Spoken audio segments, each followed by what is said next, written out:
Howdy, everybody! What's up? Happy Tuesday! Third episode of Nebraska Roots Live with my buddy Günter Voelker on the guitar. Nice! He's playing the official theme song to the show, which we just came up with tonight. Back to the Roots do live. Yeah, feeling good, man. How's it going? Hopefully the storm is okay out there. I feel like it kind of rained, still raining a little bit. I'm not sure. I haven't been outside in a couple hours, but welcome, Goont. How's it going, man? I'm going good, man. Good. Cheers to you with the Kincaidor's Brew. Cheers. And don't forget to pick up your Kincaidor beer tonight if you're at the store, or maybe Moran's. That's a good spot to buy it. Any N Street, maybe. Anyway, so big shout out to Kincaidor. What's up? They are the official sponsor of the Folk and Roots Festival. We're super happy to have them on. I think they've been the sponsor every year. Yeah. The beer sponsor. Yeah, I mean, like since they were a thing. Yeah, and Budweiser's also a sponsor, so that's huge. So Yep. that's great. So they're kind of housed under Budweiser's distro now, so that's pretty cool for Cody and those guys. Oh, that's great. And Dan the Wiser. If anybody's ever met Dan the Wiser, he's the coolest dude. He's the Gandalf of local beer. He even looks like Gandalf. Yeah, he seems the wiser. Have you played out in Broken Bow? Yeah. Have you done that show? Mm-hmm. Before or after the big stage build? Because they. I mean, before. Yeah. So the cows were kind of sniffing the. Oh yeah, all that. Yeah. Oh yeah. So. The first time I played out in Broken Bow at the Kincaidor Brewery, I distinctly remember forgetting that there was even livestock back there. Yeah. And we turned around half of the show, and there was like cows right behind us. Oh yeah. Like sniffing our amps and stuff. It was really amazing. Well, but Broken now it's Bow, changed a little bit. Yeah, I mean, like anytime you're in Broken Bow, I have a couple friends who live out there and stuff, cool. and I think like when you're there, you're very familiar with this phenomenon, but like sometimes it smells like manure and sometimes it doesn't. Yes, it blows as the wind. Yeah, it's like Fremont. You never know what day they're crucifying chickens. Otherwise, that's the day, or Hormel doing their thing. Yeah, no doubt, man. Yeah, it was wacky because that same thing happened at the Solar Barn. I don't know if you were with us when we did the Solar Barn recording out there. There was literally nothing in sight. I mean, it was a barn in the middle of nowhere. And then I think it was, oh God, what band was it that started rocking super hard? It was Brendan McGidd's band. Dirty Talker was Dirty out there, Talker right? played. Yeah, it wasn't Sweats. It was Dirty Talker. And Dirty Talker started making all kinds of racket. It was glorious. And we took a break. I was there, dude. They played right before we went up. Yeah, and we all took a break and went outside. And I believe that was when we realized that the barn itself was surrounded by like 500 cows. I got a good picture. And you could see it was night, and you couldn't see anything, but you could see their eyes. Yeah. All you could see was just eyes. It was very Game of Thronesy. Oh, it was, There's probably a pun to be made. I'm trying to think of the portmanteau with Game of Thrones and cows. I'll think of it later. Yeah, but that kind of reminded me of that. But anyway, off subject. I'm sorry. This show's all about tangents, and hopefully they're good ones. And my man Günter is a talker, and every time him and I get together, we just talk and chat and do that. You've kept me up late many nights. Sure. And they've always been glorious, so I appreciate it. But yeah, man, tell us about. So I should say this is Jack Hotel. He's the lead man of Jack Hotel. He writes all the songs, and his bandmates are incredible. They have a new record coming out. This will be number 3. That's correct. What is the album called? A Town Called Hesitation. Oh, I love it. Named after the song. Yes.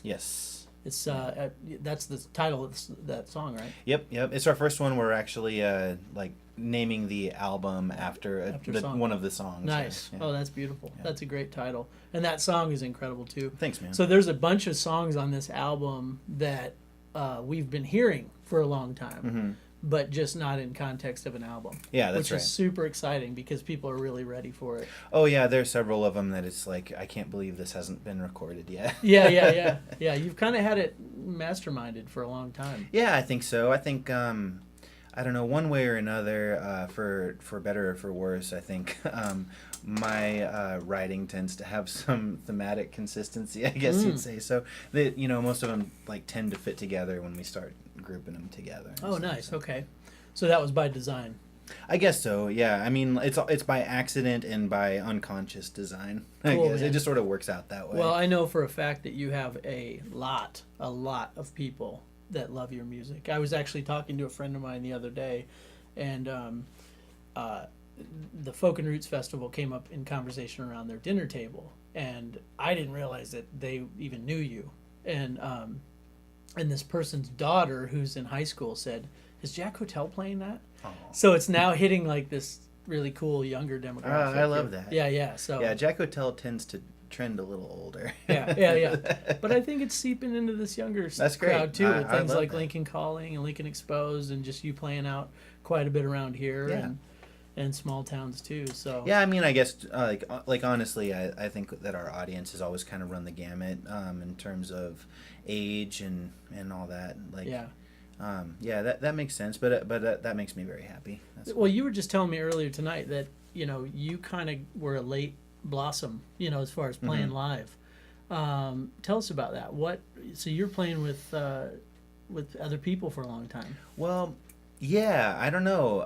The way that I learned how to play guitar was truly my dad. I was playing drums. My parents got me a drum kit, and I played drums for quite a while. It was my first instrument. Which you you're know, a great couple at years- too. Oh, well, Yeah, you are. You're a great drummer. Thank you. Yeah, yeah.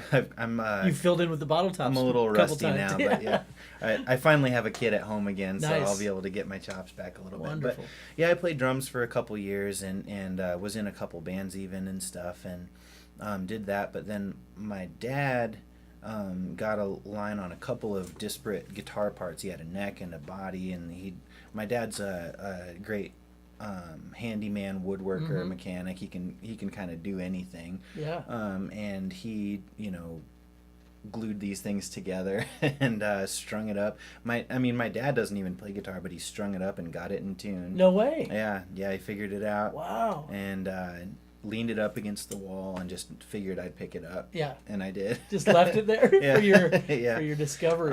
That's wonderful. And I played it for a while, and it was just because of how it was made. I mean, my dad's not a luthier. Like, it gradually started bowing more and more, and it got harder and harder to play. Oh. And I to the point where I had to capo it farther and farther up in order to even be able to Wow. make like to finger it and stuff.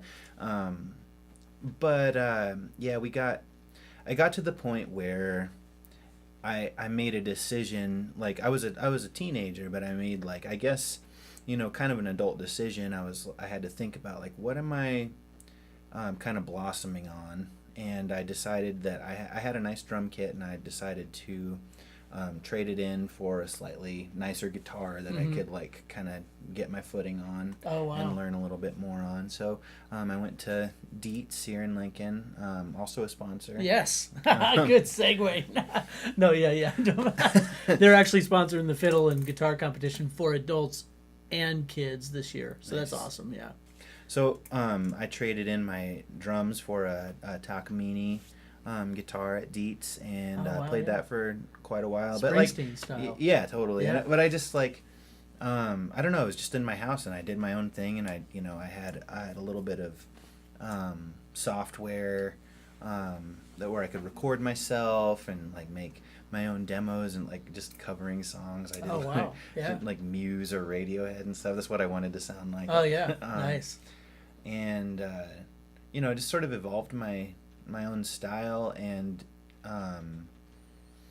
when I started playing out as Jack Hotel, that was my first time, like, really, making a concerted effort to book shows, and Yeah. people, might see my actual name, and, I think yeah. I met you around that time. Yeah. Because I remember a friend of mine playing pennies from the Capitol. Is that what the title is? Or it's Throwing pennies Pennies. from the yeah. And so I heard that song, and it hit me so close to home because I grew up in Lincoln, and I remember the story of splitting the earth. If you threw Oh, a yeah. penny from the Capitol, the rumor was that it would stick in the concrete. And Or, crack, like, yeah. Or Or if it hit someone in the head, it would they'd kill die. him. It would kill him. Yeah. And it was always and as kids, oddly enough, of course, what did you want to do? You wanted to go up there and Kill somebody. you wanted to. Well, you didn't know, but you were like, oh, you were just being rascal and you'd throw pennies or whatever. So when I heard that song, I was like, oh my god. So not only is it local, topical, and it's like it was great. Like the song itself was just so touching and beautiful. Oh, thanks, man. And that was the first time I experienced your music. And then a couple days later, I think Josh Rector invited you to see us play, and that's when we may have met the first time at that Yeah, time. I think that is when we met. But to be honest, I think that meeting preceded me writing anything. Oh, was it really? Yeah, I Oh, think so maybe so. that was way before. Mm-hmm. Oh, and I didn't put two and two together then. I don't know. Yeah, like yeah. I think you were at our first show, if I'm not mistaken. Yeah, I'm pretty sure I was. But yeah, That's interesting, the timeline there. I know. Yeah, because I heard that song and was like, who is this? And then it just kind of all made sense. And yeah, incredible. So since then, you've been cranking out some incredible stuff. You actually played Harvest the Hope with us, Mhm. with Willie and Neil. Mhm. You did the Solar Barn recording. Yep. You've kind of been my right hand man through a lot. And he's also the graphic designer for all of the Folk and Roots branding, which you've kind of grabbed that and held on tight, and I love it. It's so thanks, man. It's so your style, and he's an incredible graphic designer. Well, I had some help this year from my fiance Katie. That's right. She did a lot of the typesetting and stuff, and it looks great. Awesome. Yeah, it looks super really cool. nice. So make sure to check out the branding if you haven't seen it yet. He's done the launch party poster, and he's also done the official poster, Yep. which is an ever changing thing. It Yeah. seems, with sponsors coming in. So it's you've done great, and I appreciate thanks, that very man. much, man. That's been a beast. I love doing that. This whole thing has been a very communal effort, and it takes sponsors, and it takes people helping out, and of course local bands to be a part of it. Lots of support. Yeah, totally, man. So it feels good. Also, while we're on this topic, I'd like to thank G&G Smoke Shop. Joe Frost over there is cranking it out, and he's killing it.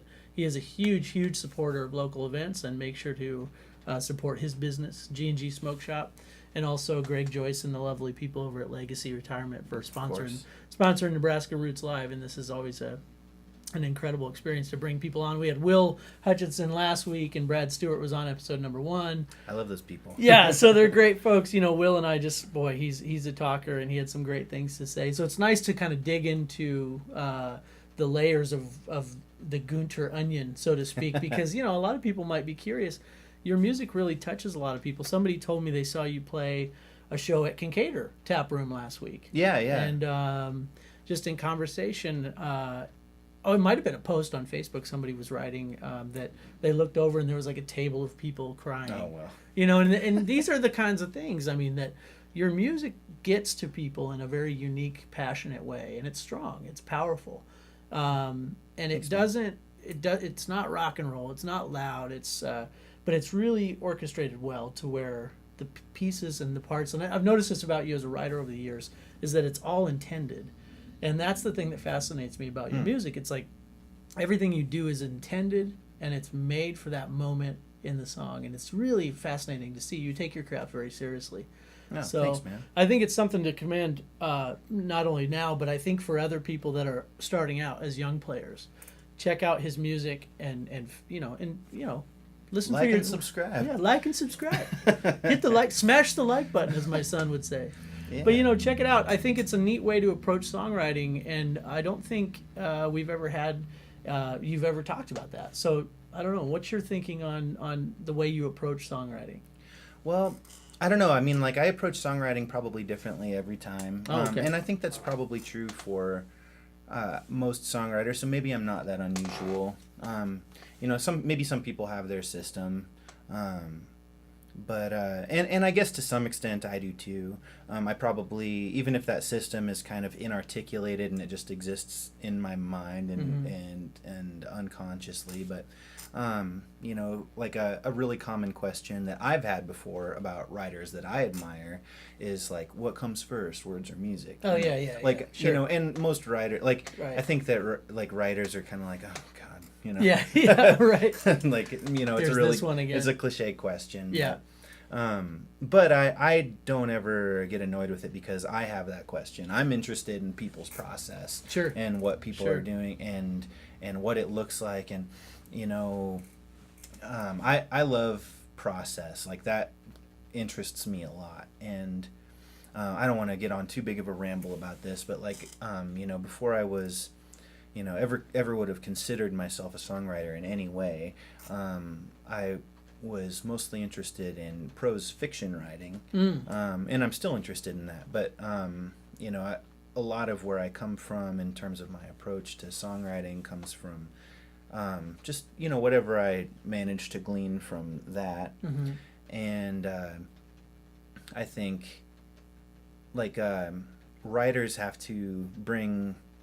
I've tried to say this before, but like my feeling is that writers have to bring all of their selves to bear on a given project. So I think, you know, you'll see some writers say like it all has to come from your unconscious, man. Like that's the only way it's going to be true. Oh, I see. And you'll see other people who have a very like academic approach, and like, and I don't think there's any wrong way. Like you know, if you're writing a good song, like Yeah. you know, I think all of this stuff can be valid. And the truth is, probably for all of these people who think that they're doing it one way, it must be in between. And like I think that for any good song, some parts of it came from the unconscious, and some parts of it were very calculated. The only thing I'd say about it is that I think songwriting is, by its just very nature, a pretty calculated form, and it has a pretty rudimentary shape that we're all familiar with. We've all heard it a million times. Right. Sure. And we know what a song sounds like, and you can't trick us. Like, we're very smart. We've heard it so many times. You know what I mean? And even just when you start talking about things like rhyme, like, you know, what rhymes with plant, Right, or right, whatever. yeah. Like already you're in your conscious mind. And you're a big Richard Thompson fan. Yes. Yeah. Richard Thompson blew my mind with the 1,000 Years of Popular Music show he did way back when. And he proved that point. He proved it that we've heard these songs before. Yeah. Nothing is new. It's just how we're interpreting them now. Right. And he did like a Baroque version of what turned out You to be told "Hit Me, about that. Baby, One More That's Time." so good. And then he did it, and then he ended the show with "Squeeze" into "Hit Me, Baby, One More Time" by Britney Spears. And everybody was like, "Is he playing Hit Me, Baby, One More Time?" But it was actually mid-song. He switched to the Baroque opener, and it was the same thing. Yeah. So 1,000 years ago, people were playing that same riff, you know, of "Hit Me, Baby, One More Time." It was just different. At this point, it's just in our DNA. We know what a song sounds like. Right. I think from you know, a child's age, we absolutely know what a song sounds like, and their children are very sophisticated about music. I think even before they have any language for it, like or skills at it or anything. Like they know. They know For sure. La, la, la, la, yeah. la, la, la. Exactly. So I think we're accessing that all the Elmo's time. World. I heard that about 1,000,000 times. Yeah, yeah, it's amazing. Sesame Street does that for brains, and you know, and all that. But that's really cool, man. I like that. Yeah, you say a lot of great things, and I think that as people go through the process, I have a lot of people that really are critical to their own style and critical to their own like process, and they give up doing it because they're like, I haven't figured it out yet. And really, it's like, you know, like you say, there's many ways to come at it. Yeah. So it doesn't mean that you're doing it wrong necessarily. Well, and I mean, there are a lot of different types of songs too. You know, there's funny songs or emotive songs, or fast songs, slow songs, like, and everything in between. And Yeah. And I probably approach them all differently. Yeah.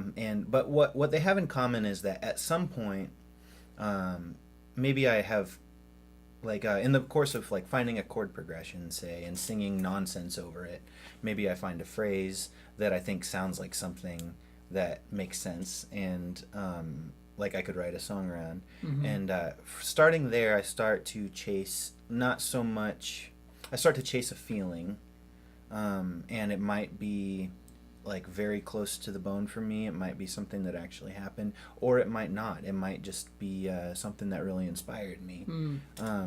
You're super inspired by other artists, obviously, as well. Yeah, absolutely. For sure. I think everyone should be open to all of that, like other artists or movies or like I think all artists should be open to all art. And I think that when I don't want to put anyone down like what they're doing or what works for them, but for my part, I almost like take someone less seriously when I find out that they don't really listen to music or don't really like make any effort to like take in art or culture. Oh yeah. I'm just like, well, what are you building on? Right, yeah. You know? Yeah, for sure. That's interesting. Very cool. And I know a lot of your songs are super descriptive, and I think you can kind of tell that you're literary, and you're into literature, and you respect the written word. You know, that's true. That's very true. Definitely sound pretentious about it for a while. Thanks to Cinnamon Dockin, right? A Novel Idea. Oh yeah. You worked there in college, right? And then right out of high school. Yep. I worked there for a little bit. So did my wife Carrie. She worked there for 4 or 5 years. Yeah, I learned that later. Yeah, I was always in there. Smitten, of course. Oh yes. Buying books. Oh yes, Cinnamon has her admirers. Yeah, she does. Oh yeah. No, I was smitten for my wife, my girlfriend at the time. But yeah, she's good looking too. Everyone Cheers, at Novel Cinnamon. Idea is beautiful. It's true. It's true. Yeah. So you've got a new album coming out now. Your way of recording is really interesting too. You like to record in kind of like your own domicile, your own area. Yeah, that's very cool. Well, for our first record, we were at Fuse. Oh, that's right. Yeah. And we had a great experience there. Like Fuse was. I always incredible. forget that you did the first one at a studio. I know. That's well, wild. I think it's because, and we can talk about this a little bit, and I think it all pertains. But I think, both of our records, in spite of having very different approaches, like just sound like us. Yeah. And yeah, that first record was recorded live at Fuse. Live, we were all in the same room. Yeah, I did some video for that. You remember? Yeah, I do. You came out. Yeah. That's so funny. Like I think you had a GoPro. I did have a GoPro, and you had just.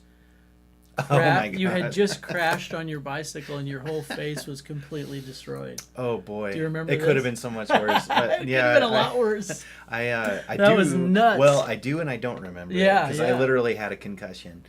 So I was. My goodness. I only lived a mile from my place of employment. At that time, so I rode to work that day with my guitar on my bike, and I was carrying it like this, and the wind took my. I was only feet from NRC where I work, and the wind took my hat, and I just had some instinct to grab it.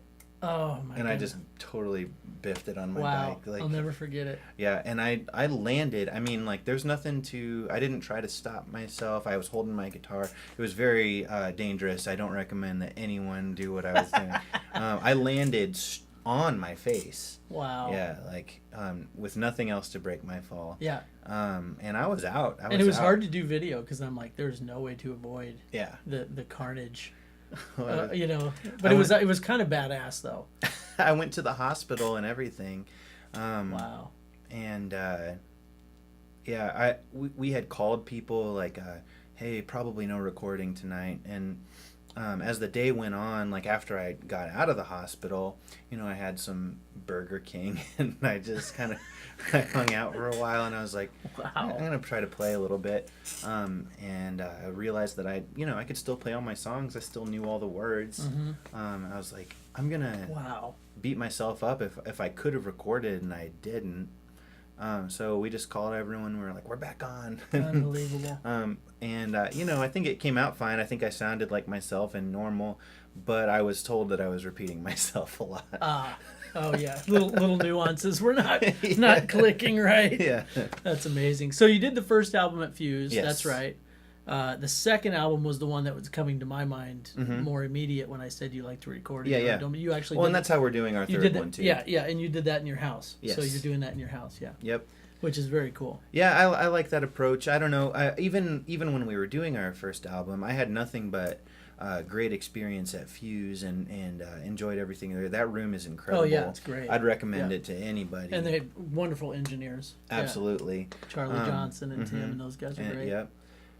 And we benefited from all of that, and they have like some of the best equipment that you could ask for, and, Yeah. and just the best minds. Yeah. They really know what they're doing. So Charlie, funny enough, is working on, we got to record down at Sun Studios in Memphis, and he's working on that with me. Oh, no way. Yeah, because who else would do it? Oh, yeah, I guess And you're right. But he's like a historian with the Sun sound, and he knows that sound so beautifully. And oh yeah, well, so, he's definitely a musician's musician. He knows what's up. Yeah, he gets it. Yeah. So anyway, sorry to interrupt. No. So even when we did that record, the first record, we kind of wanted to do it at home. We had an idea of like how we would go about doing that. But it was our first record, and it was a good, easy way to make sure everything was taken care of and all of the I's were dotted and T's were crossed and stuff. You can tell the production was very meticulously done, and it's nice. Yeah. But for the second one, we were like, we really do want to do it at home. So we talked to our engineer Maddie, whom we got to know from our first record, right? And he was amenable to the idea of doing it in my apartment mainly, and that's where all of my stuff was recorded, and we kept the kind of live feeling. We keep it for a few different reasons. One of them is that everyone just this is the design of our band. It all follows me. Like I am the drummer. It's a little different, we have an upright bass player, and in a lot of string bands the upright bass player would be the drummer, driving force. Yeah. But everyone follows me, kind of your thumb. Exactly. And I think no matter what, we would wind up sounding like ourselves, but also I played all of my stuff live, so or with a couple of small exceptions. Okay.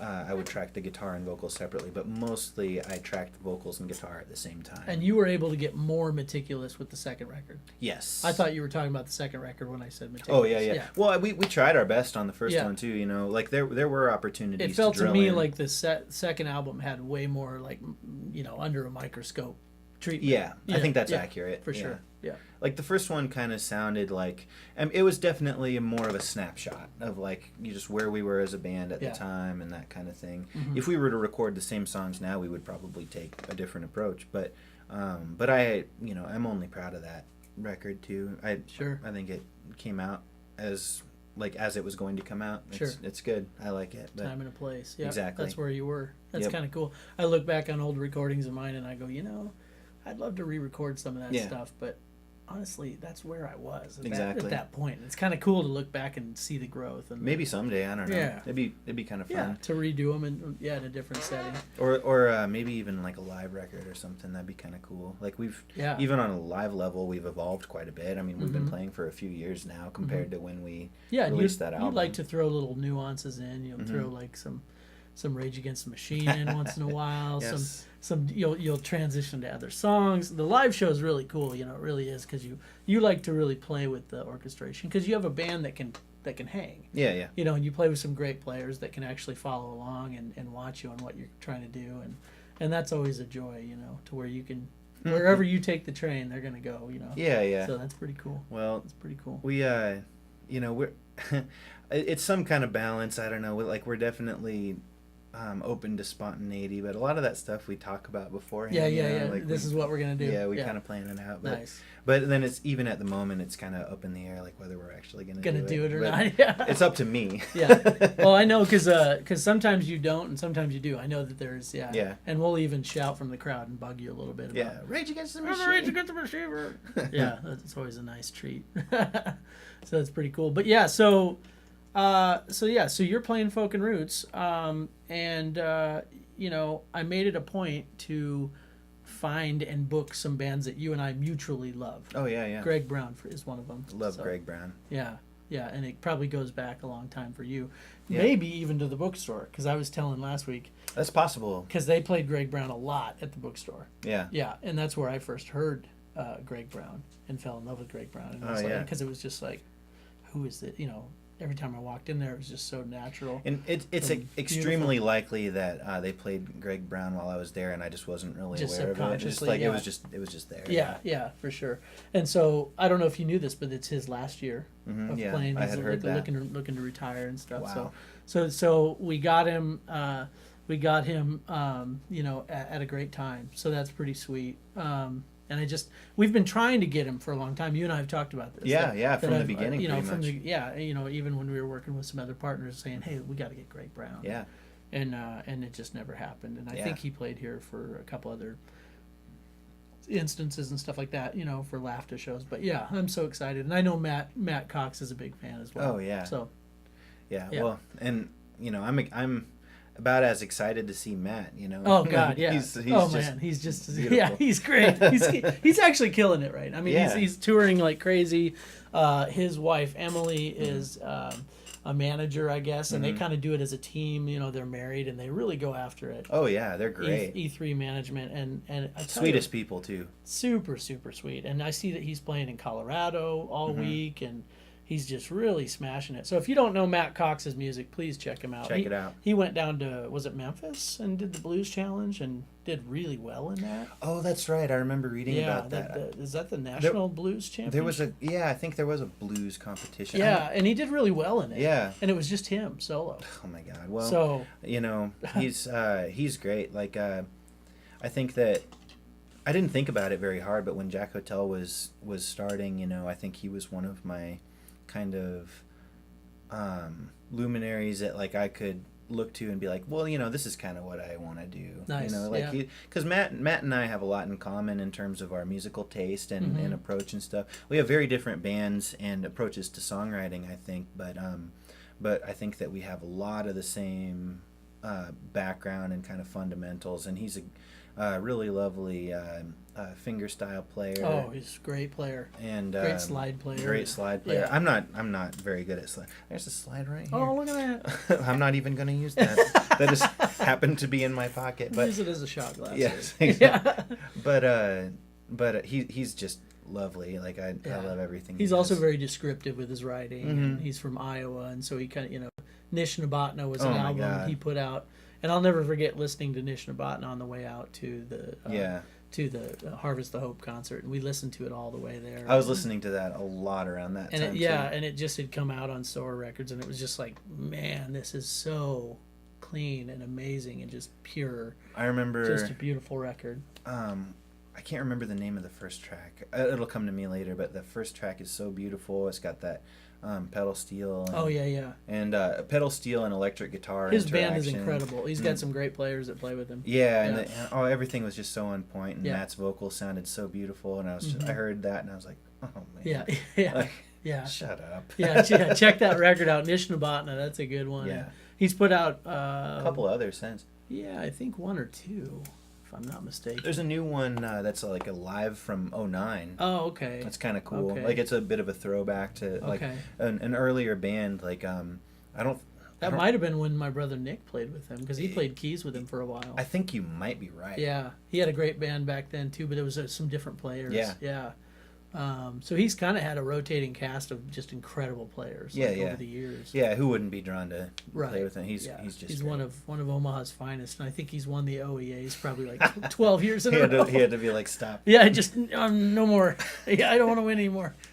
Stop giving me OEAs. No, that's so funny, but he's well deserved. Yeah. Well deserved writer and Nebraska, and yeah, it's great to have him on board this year too, and I know Yeah. he's excited. So, and he's been busy, boy. He's been playing a lot of tours, you know, Oh, yeah. a lot of outside of the state shows. So he's trying to, you know, He's get out there a little more. Yeah, he stayed So, that way very consistently. Yeah. You know, as long as I've known him, yeah, he just cranking. That's awesome. Always. Very cool, man. Yeah. Very cool. Well, we have the luxury of playing with some incredible people in Lincoln. You know, Yeah. the scene here is super cool. And you were kind of there with me at the beginning when Sower started. When I moved back here, I met you, and I kind of met a bunch of other people, and they were always all of them were like-minded folks. So that was really nice to fall into a pocket of incredible people that enjoyed the same kind of music I did. And got it. Yeah. You know, we all sort of understood. And I think there was a few on O Street jam sessions back Oh, yeah, in the a day lot of with that. Max Morrissey A lot and, of that, yeah.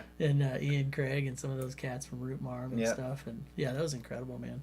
So we need Yeah, to do there's that some- again. we should do that We got to again. get back There's to some that. That was some crazy fun stuff. stories, accidentally hijacking people's busking territory. Yeah, oh yeah, that was crazy. I remember one night we were jamming on O Street, and we go into a song called White Freight Line. No, it was a song called Helpless Oh, yeah. by Neil Young. Oh, that's and, a good moment. And all of a sudden, these three guys, who I believe had a show at the Bourbon. I think you're There right, were some yeah. hip hop guys Yeah. walking by, and they're like, "No way!" And they stopped and just listened to it for a second, and then they started like improv like Rapping. on Yeah. top of Helpless, and it was the coolest Yeah. cultural moment, melting pot of greatness that I've ever experienced busking. That was a good moment. That was yeah. incredible. All of us were looking at each other going, "Is this really happening?" Right now?" Well, I mean, like weird stuff would happen all the time busking downtown. You remember that dude? I think maybe even that same night came up with a didgeridoo. Oh yeah, yeah, that's right, and it worked. But it was like It a worked. half step out of tune with Right? Yeah, it was just like so we all got into key with him, but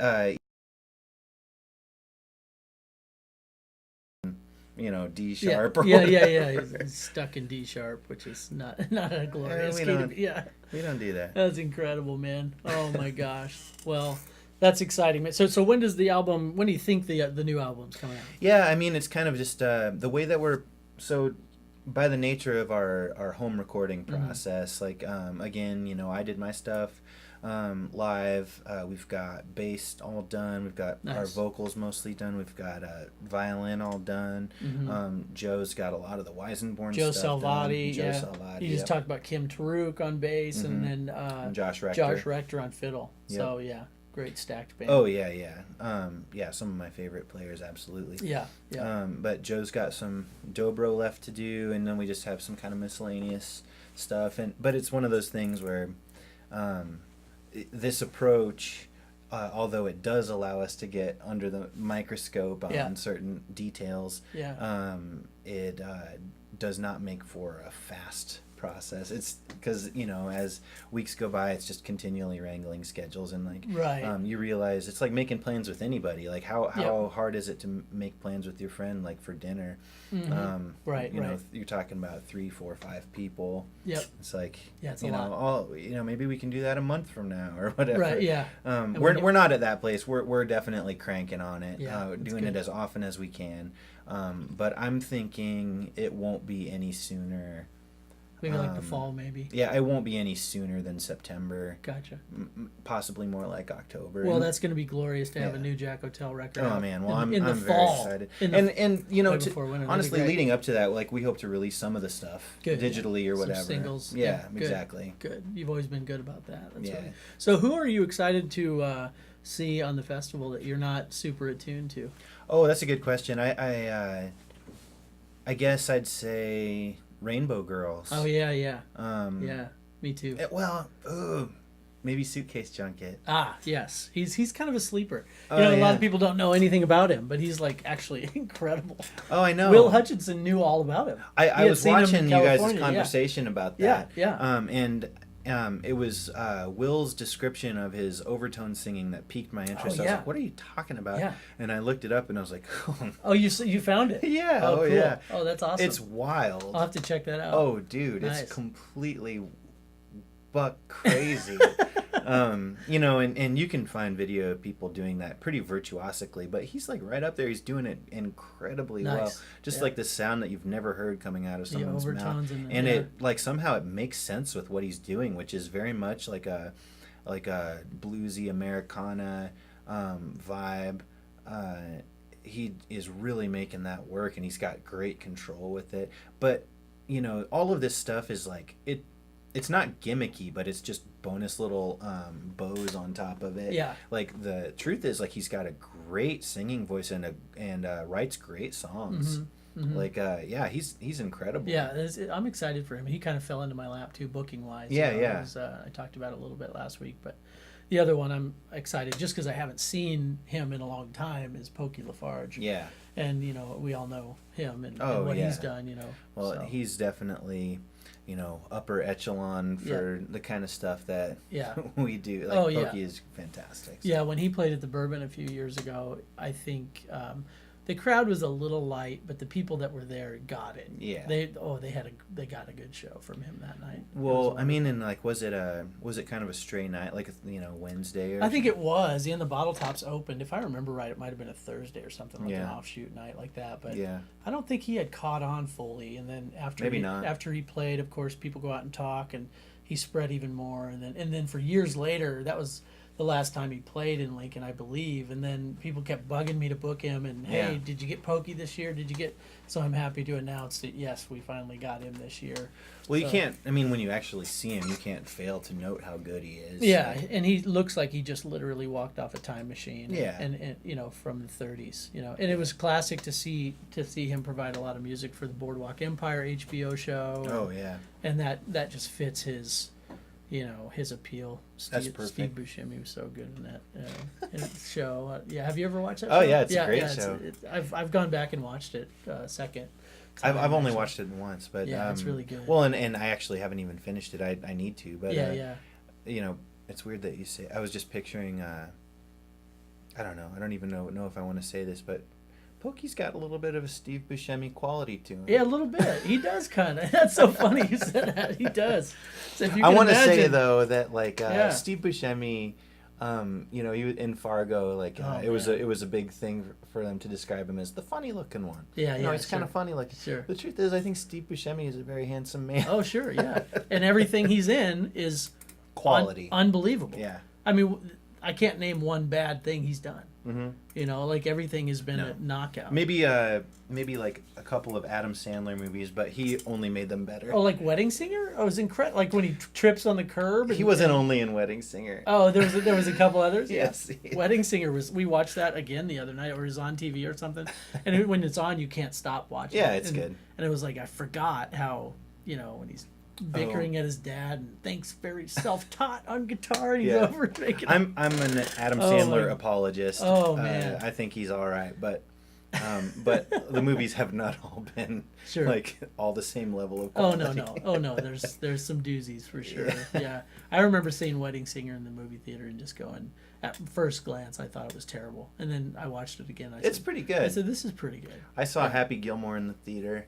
And I was a kid, I don't remember when that came out, but I was a teenager or something. Right. And I think at that time in that theater as a teenager, it was probably the funniest thing I had ever seen in my life. Yeah, he stretches boundaries a little bit. That's awesome. I'll never forget the punching Bob Barker in the face. Oh yeah, Price is Wrong. Bob Barker beating the hell out of him. Yeah, I'll never forget. That's an incredible. Yeah, absolute good. What's the word? Folk and Roots. Yeah, Folk and Roots. Good Folk and Roots scene. No, that's awesome, man. Great tangent. What else? What else do I want to ask you about? What indeed? What else do you want to ask yourself about? I don't know. Launch party. Oh yeah, we got a launch party. Oh yeah, tell us about Miles. Here, can you hand me that little? Excuse me, folks. Pause for station ID. Yeah, you can just. It's open. It's open. Yeah, beautiful. So, Miles Jasnowski Band is playing at the Folk and Roots launch party. That's right. That's coming up this weekend. Yeah. Yep.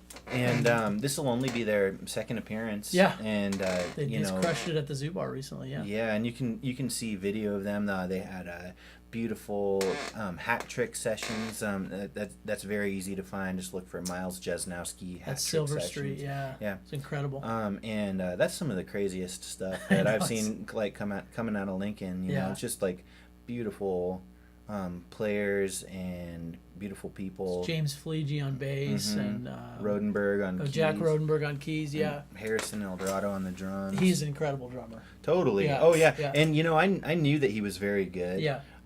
It's a different drummer than the Jungle Cat kid, who's also very good. Yeah, Cal. Yeah. Cal. Yeah, he's great too. But I knew Harrison was very good. I had seen him in a couple contexts, but I didn't know that he was wow. Yeah, like, yeah. And I Right. was watching that and I was like, dang. I saw them down at Rodizio Grill playing. Really? Yeah, they were that lineup. No, it wasn't that lineup. It was he was actually Jack and what's the drummer's name again? Harrison. It was Jack and Harrison, but they were playing with another band. Oh, and I okay. was noticing they were standouts. I was Yeah. like, wow, these guys are great. I mean, I could talk for a long time about any one of those guys. Like, yeah. you know, I've known Jack for a while now and played with him in Yeah, different Jack's- contexts, and I've always thought he was a great player, and you know, he's a good friend and a sweetheart. For sure. But Jack has gotten to this level on keys, like, you know, he's like the Miles of keys. Yeah, yeah. You know, like yeah, he's up there. he's so good. Like, Yeah. and he's gotten to this level where he just really disappears into the music, and you can go for a while without realizing what a contribution he's making, like, because he's just so fully in the pocket.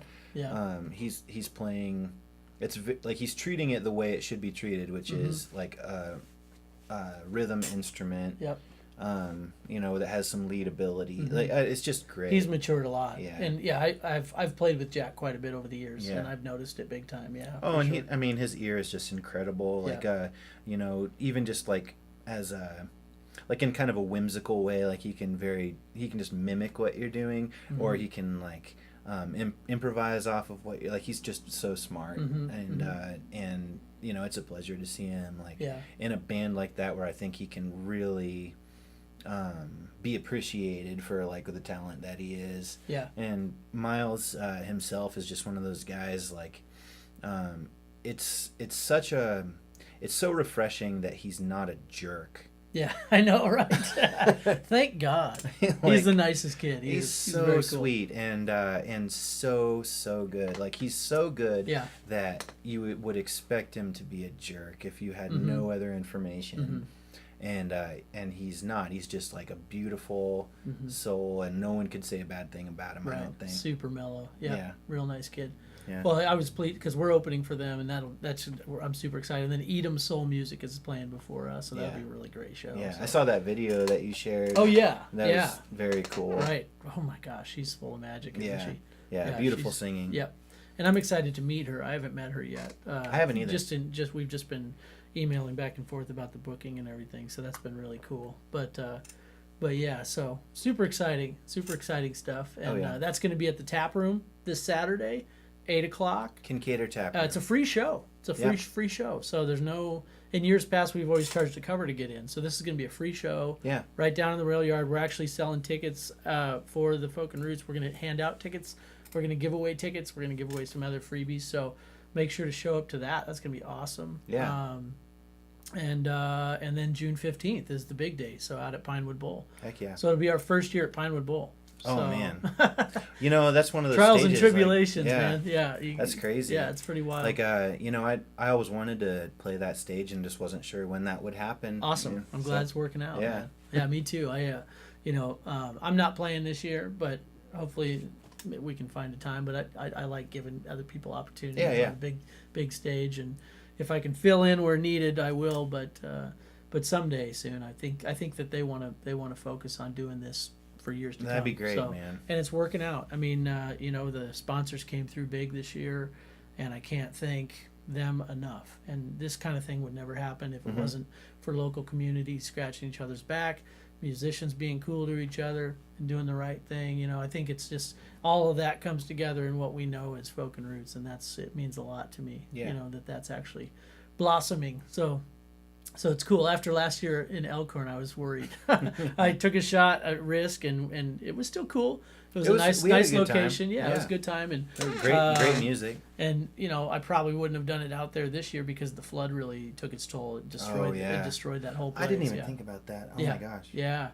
So they're going to try to rebuild out there as best they can for the River Jam, and I think they're doing like a Woodstock sort of throwback celebration. Cool. But anyway, I liked it out there. Yeah, it was a nice place to camp, and it was kind of a little hidden destination. But absolutely. But I think this is cool. And then I should talk about or mention that the after party is going to have some camping at Conestoga. Oh yeah. So that's going to be pretty sweet. And we're going to do some jamming. So bring your instruments out there and yourself and a friend or friends and be a part of that. So that's going to be really great. So yeah, lots of cool stuff happening, man. It's really cool. So I'm happy you're a part of it on Yeah, the I mean, design me too. side and the music side and the guidance side, and you've always been a great friend. So I Yeah, appreciate man, you. you too. I've always appreciated your contribution to the local scene as well. So No, likewise, man. good stuff, man. Anything else from Mr. Günter Voelker on tonight's episode? Third episode, man. Number 3. Number 3. We're cruising along. We're gonna reach a conclusion that satisfies everybody, unlike Game of Thrones. That's right. Yeah, apparently people are mad. I haven't gotten there yet, so zip it up. But yeah, so make sure to buy your tickets. They're available at nebraskafolkandroots.com. And if you want to avoid the Ticketmaster fee, some people might want to do that. It's pretty substantial. Wasn't my idea. We just have to roll with it. But I will say you can go up to the box office at Pinnacle Bank Arena and buy your tickets, no fee. Or you can come to the Folk and Roots pre-party, launch party this Saturday, and I'll have tickets there with me. And hopefully we're going to have some at the Zoo Bar for sale too, so in a manila envelope behind the bar. So you can buy them there too. Yeah. So Zoo Bar is a sponsor. Graciously, Pete Waters has always been awesome to us and helping us out with some cross promo for Zoo Fest. So Maybe he'll be on the show. Yeah, and he might make an appearance on this show, perhaps next week or the week after. So that's going to be cool to have Pete Waters here. So, but yeah, support Pete and support Zoo Bar, support your local businesses, because that's what we thrive on, man. I saw a really cool post about that the other day from Clint from Home and Closet. Oh, I saw something. Yeah, wasn't that like cool? that. Yeah. So make sure to support all your local businesses, and of course, make sure to support our sponsors and do what you can there. So we will we'll see you next time. I think that's all we got, man. Yeah. Thanks. Thanks for coming. Oh, do you want to play a song for us? I will if you want. Why don't you play us out, man? If we have time. Can we do this? Oh wait, yeah, I want to hear a tune. Let's hear a song for the new record. You got? Yeah, I can do that. Yeah, let's do it. What's the deal with this guitar? Oh shit, I gotta tell the story real quick. So this guitar, I used to work at a place called the Old Town School of Folk Music in Chicago, and this guitar came in, and I bought it for like $200. No, what did I buy it for? I think I bought it for like $350 or something like that, and it's from Bavaria. I don't know if you can see it, but it's called a Framus, and it's got kind of a cello back on it. You see how it's rounded? And it's a very unique piece, and it's a classical guitar, which means it's got nylon strings on it. And I was so broke in Chicago during this time, I didn't know what to do, and we had to make rent. And of course, the first thing to go is not your limbs, but your guitars. But Yeah. so I ended up selling it, and I sold it for like $200, and it was just like a heartbreaker. And my wife realized how much of a heartbreaker it was, and knew, and I even wrote about it in songs, in a couple songs, Yeah, if you sell your items, baby, Yes. someday we'll get them back, and I knew where it went, but I didn't know how long it was going to stay there. The Steppenwolf Theater, which is a really famous theater in Chicago, people like Gary Sinise and a slew of other people got their start there. Yeah. And John Malkovich got his start there. Wow. And so anyway, they bought it and used it in a piece, a theatrical piece, and kept it, from my understanding, it was in a warehouse forever. And lo and behold, when I turned 40 a couple years ago, my wife went digging and ended up finding it. And wrote the admin, and their warehouse is huge. It's like 3 Chicago blocks big, and it's massive. Mm-hmm. So they took like weeks to get back to her, and finally, through the weird words of description, she said that it had Framus written on, which they've actually taken off. But she did describe the back, it having a cello back, and for my 40th birthday, she handed me a guitar case, and she said, if you sell your items, baby, someday we'll get them back. And I was said, there, man. and I knew exactly what she was talking about right when she said it, and I just didn't believe it. I said, "There's no way that you found that guitar." That makes me want to cry. I It was know. so I said, good. "There's no way," and she, lo and behold, found it. It's a 1964 Framus guitar from Bavaria, and she ended up finding it, and they shipped it to her for like next to nothing because they were so close to the story. Yeah. Because they knew it, and they wanted me to have the guitar too. So, and it's and I knew right away it's the same guitar, the same chips and dings that I put on it, and just played it wholeheartedly back then, and still do. So now it lives here, and you can play a song on it if you want to. Thanks, Please do. man. Yeah, cheers.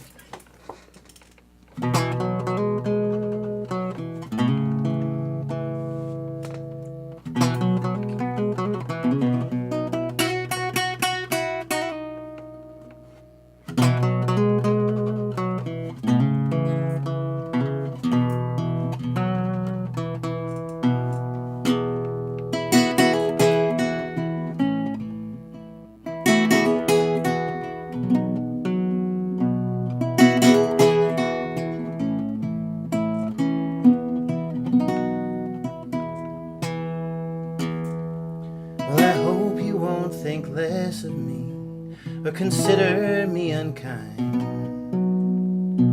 But the less I speak your name, the less you seem to cross my mind. When your mother handed you to me, I could hardly understand.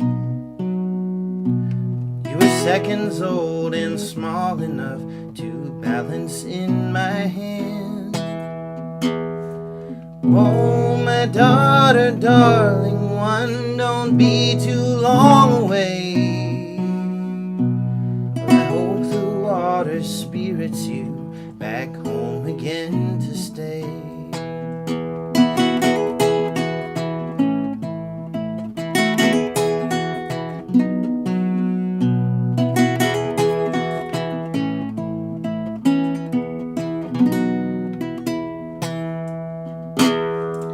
You can see out to the edge of things on an afternoon so clear. When the sun sets on the aging day, it appears to disappear. Oh, my daughter, darling one, don't be too long away.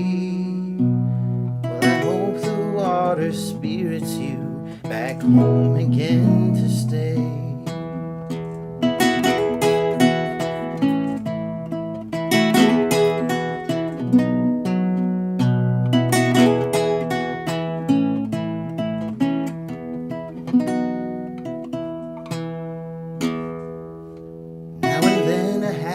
Moment comes and it takes me by surprise.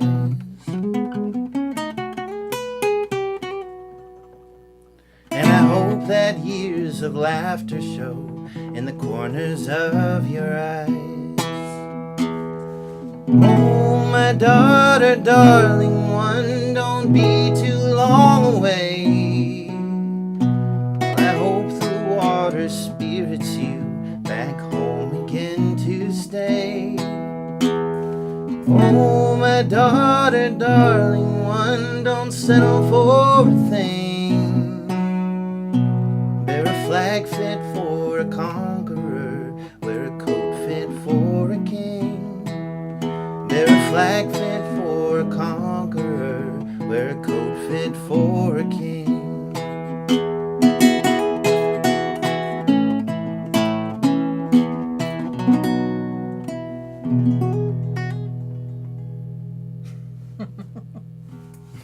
Beautiful. Good night, everybody. Much Thanks, love y'all. to you. See you next time. Next week. Thank you for that. Oh, thanks.